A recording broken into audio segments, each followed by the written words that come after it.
Dr. Hawkins, you're aware of a series of a set of guidelines given by Mr. Kosak to the plaintiff in today's case, correct? Yes. And you would recognize a copy of those guidelines? Yes, I would. Your Honor, I have a copy of the exhibit from the news. Already entered into evidence shown opposing counsel.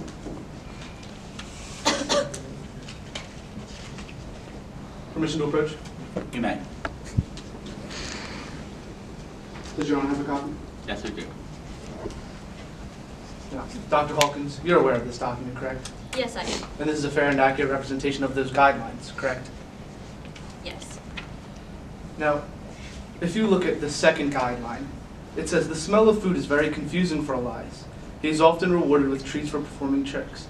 Please avoid eating or touching food at least 1 hour before meeting Elias. Did I read that correctly? Yes, you did. Now, you're aware that Craft Services was present at MTS on the day in question, correct? Could you repeat the name? The Craft Services, they served the food to the Yes. guests. And you're aware that they arrived at around noon that day, correct? I was not given a complete schedule, but I am aware. You're aware from properly researching in today's case that they arrived at noon, correct? Yes. And you're unaware of what time they left, aren't you? I am unaware. But what you are aware of is that they were serving chicken wings, correct? Yes.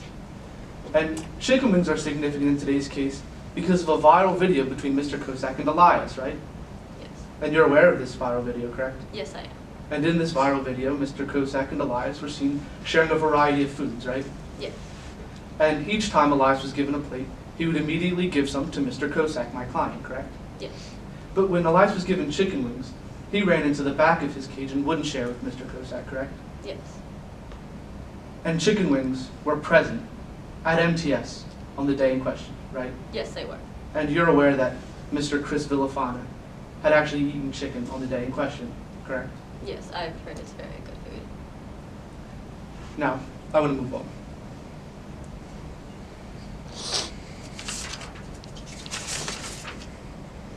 Now, Doctor,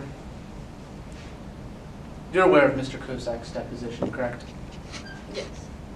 And you're aware that Alex Grace had asked to touch Elias in Mr. Kosak's affidavit, correct? Yes. And you're aware that Mr. Kosak had told Alex Grace not to touch Elias, correct?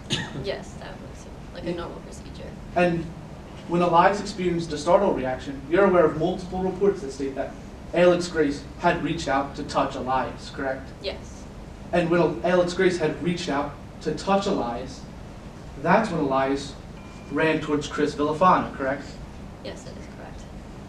Now, Doctor, I'd like to move on. You spoke about training on direct exam, remember? Yes. And in this, you stated that it's best to start from a continuous schedule to a fixed ratio schedule, correct? Yes, eventually. However, Mr. Kozak did not eventually reach this partial fixed ratio with hand signals. So, with a continuous schedule, you reward the animal each time they do a successful trick, correct? Yes, however, it should not be used for the entirety of the training. Exactly, because eventually you transition to a fixed ratio schedule, right? Yes. Which is giving the animal a reward every once in a few times that they complete the required trick, right? Now you're aware that Mr. Kosak had taught Elias many tricks using this schedule, correct? Yes. In fact, all of the tricks that Elias was going to do at MTS had been taught using voice commands, correct? Yes.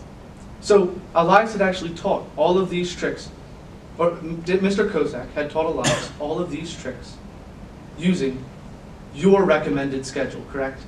Yes. However, when he used hand signals the day of the incident, he was not used to the partial schedule. But every single trick that Mr. Kosak used hand signals for, Elias had already known, correct? Correct. No further questions, Your Honor.